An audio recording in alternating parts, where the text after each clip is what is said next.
बिस्मिल्लाह जी आनू जी Babusar top full सर्दी हवा ठंड पाला चस जुल्फा जड़ियाँ माड़ियां मोटियां हैगियां ना वो भी उड्डी जांदियां ਹੁਣ ਤਾਂ ਬੰਦਾ ਕਿਸੇ ਨੇ ਇਹ ਵੀ ਨਹੀਂ ਕਹਿ ਸਕਦਾ ਜੀ ਥੋੜਾ ਕੈਚਰ ਦਿਓ ਮੈਨੂੰ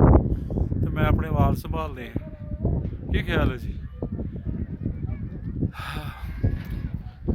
ਜਿਹੜੇ ਲੋਕ ਸਨੋ ਫਾਲਿੰਗ ਇੰਜੋਏ ਕਰਨਾ ਚਾਹੁੰਦੇ ਨੇ ਉਹ ਦੇਖ ਕੇ ਨਾ ਜੀ ਨੈਟ ਤੋਂ ਕਿ ਕਿਹੜੇ ਦਿਨ ਸਨੋ ਫਾਲਿੰਗ ਹੈ ਇੱਥੇ ਤੇ ਉਹ ਲਾਜ਼ਮੀ ਆਉਣ ਦੇਖਣ ਇੰਜੋਏ ਕਰਨ ਸਨੋ ਫਾਲਿੰਗ ਨੂੰ ਮੈਂ ਤੇ ਇੱਕ ਦੋ ਦਫਾ ਇੱਥੇ ਆਇਆ ਅੱਗੇ ਵੀ ਤੇ ਸਨੋ ਫਾਲਿੰਗ ਇੰਜੋਏ ਕਰ ਲਈ ਹੈ ਜੀ